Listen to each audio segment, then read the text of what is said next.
Myself Adnan Bhatti from class first from year 2023-24 under the Department of Physiology. Today we represent digestive system. So this is the model of the human digestive system, and this is the working model which conclude that how digestion takes place in our body. तो digestion जो है जो एक mechanical और biochemical process है। Mechanical इसलिए क्योंकि इसके अंदर च्यूइंग भी होती है, चर्निंग भी होती है स्टमक के अंदर, और बायोकेमिकल इसलिए क्योंकि तो कॉम्प्लेक्स फूड को सिंपल फूड के अंदर तोड़ने के प्रोसेस को ये डाइजेशन कहते हैं। ये डाइजेशन जो स्टार्ट होता है वो माउथ से लेके एनस तक होता है। तो सबसे पहले अपन शुरुआत से स्टार्ट करते हैं। सबसे पहले बात करते हैं इंजेक्शन की, यानी फूड की जो एंट्री है वो माउथ के अंदर। अब जैसे फूड की जो एंट्री माउथ के अंदर होगी तो सबसे पहले टीथ के जरिए जो कॉम्प्लेक्स जो फूड है ना वो सिंपल पीसेस के अंदर कन्वर्ट होगा। साथ ही में जो माउथ के अंदर है ना 3 मेजर सलाइवरी ग्लैंड्स प्रेजेंट होती है, सबमैंडिबुलर, सबमैक्सिला और पैरोटिड ग्लैंड, जो कि क्या करती है सलाइवा रिलीज करती है। सलाइवा का जो काम है सबसे पहले च्यूइंग के अंदर मदद करती है, वो स्वेलिंग के अंदर मदद कर रही है, और साथ ही में सलाइवा के अंदर एंटीबॉडीज भी प्रेजेंट होती है जो कि जर्म्स को, बैक्टीरिया को किल करती है। और सलाइवा के अंदर सलाइवरी जूस भी होता है जिसके अंदर एक एंजाइम प्रेजेंट होता है टाइलिन, जिसको सलाइवरी अमाइलेज बोलते हैं। टाइलिन क्या करता है, जो कॉम्प्लेक्स कार्बोहाइड्रेट है, कॉम्प्लेक्स कार्बोहाइड्रेट हो गई या जैसे स्टार्च हो गया, उनको सिंपल शुगर फॉर्म के अंदर तोड़ देगी। फिर जैसे ही अपन ने फूड को सिंपल पीसेस के अंदर कन्वर्ट कर दिया और जैसे swallow कर देना तो वो फूड कहलाता है बोलस। फिर बोलस जाएगा ईसोफेगस के थ्रू स्टमक के अंदर। अब ईसोफेगस में किसी प्रकार का डाइजेशन नहीं होता। ईसोफेगस खाली पेसेज का काम करता है फूड को माउथ से लेके स्टमक तक। और ईसोफेगस में एक इम्पोर्टेंट मूवमेंट होती है पेरिस्टाल्टिक मूवमेंट, और ये पेरिस्टाल्टिक मूवमेंट कितनी स्ट्रॉन्ग है इसका अंदाजा तुम इससे लगा सकते हो कि अगर आप उल्टे भी लटके हुए हो ना तो फिर भी खाना खा सकते हो आप। फिर स्टमक के अंदर जाने के बाद जो फूड है वो 3 से 4 घंटे रहता है। स्टमक के अंदर जो स्टमक की जो बोल है वो गैस्ट्रिक जूस रिलीज करती है। अब गैस्ट्रिक जूस के अंदर 3 इंपॉर्टेंट सब्सटेंस होते हैं, एक हाइड्रोक्लोरिक एसिड, एक पेप्सिनोजन और एक म्यूकस। सबसे पहले हाइड्रोक्लोरिक एसिड के बारे में बात करें। जो हाइड्रोक्लोरिक एसिड जो है वो क्या करता है, ये एसिडिक मीडियम प्रोवाइड करता है, और क्या पेप्सिनोजन को है ना वो कन्वर्ट करेगा पेप्सिन के अंदर, यानी जो इनएक्टिव जो डाइजेस्टिव प्रोटीन एंजाइम है ना उसको एक्टिव करेगा।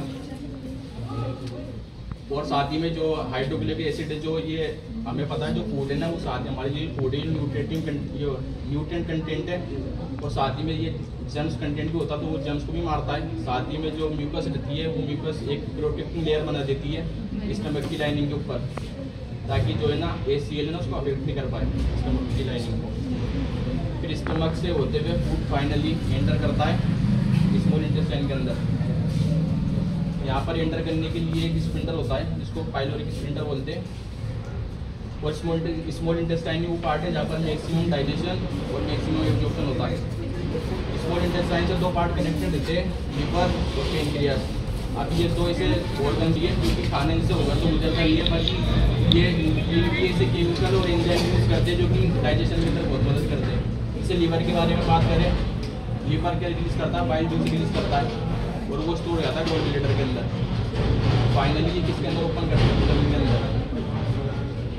जो बाइल जूस के अंदर रहते हैं, बाइल सोर्स रहते हैं, वो फॉस्फोलिपिड वगैरह रहते हैं जो कि पेट को इमल्सिफिकेशन करने के अंदर मदद करते हैं।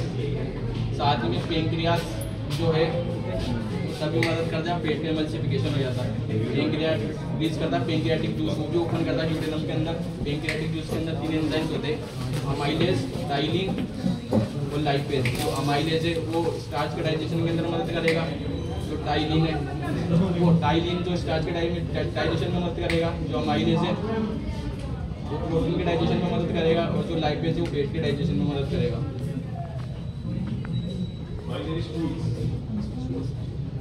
स्मॉल इंटेस्टाइन के 3 पार्ट होते हैं, एक होते हैं ड्यूडेनम, सबसे स्मॉल है, माइनस पार्ट होता है, सेकेंड पार्ट है जेजुनम और थर्ड पार्ट है एलियन।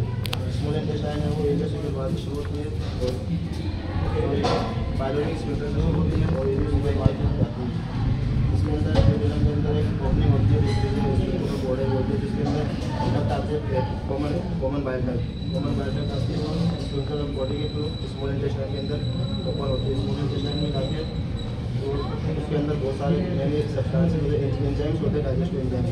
इसके अंदर डाइपेप्टाइडेज और पॉलीपेप्टाइडेज होते हैं जो प्रोटीन के बॉन्ड्स को तोड़ के आते हैं।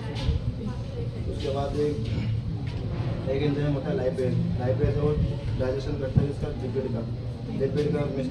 को फॉर्म में बना देता है, जो कि आगे जाके काइलोमाइक्रोन की फॉर्म में चेंज हो जाता है। उसके बाद जो फैट काइलोमाइक्रोन की फॉर्म में फैट बचा है वो एब्जॉर्ब होता है कि स्मॉल इंटेस्टाइन के अंदर फिंगर लाइक प्रोजेक्शन होते हैं, फिंगर लाइक प्रोजेक्शन होते हैं जिसे माइक्रोविलाई बोलते हैं, जो क्या करते हैं इनको जो डाइजेस्टेड फूड है उसको एब्जॉर्ब करती है और जो सर्कुलेशन में एंटर करवा देती है। उसके बाद डाइजेस्टेड फूड है वो आगे जाता है लार्ज इंटेस्टाइन के अंदर। लार्ज इंटेस्टाइन में ओपनिंग होती है फिजिकल पार्ट लास्ट पार्ट है सिस्टम का लार्ज इंटेस्टाइन जो लास्ट पार्ट होता है, इसकी लंबाई लगभग 1.5 मीटर होती है। इसकी शुरुआत इलियोसिकल होती है और एंडिंग एनास्टोल होती है। पार्ट होने लगे सिस्टम सेलिंग, ट्रांसफर, डिसेंडिंग और सिग्मोइड कॉलम और रेक्टम और एनस। सिस्टम में अच्छा बताया तुम लोगों का कोऑर्डिनेशन बहुत अच्छा।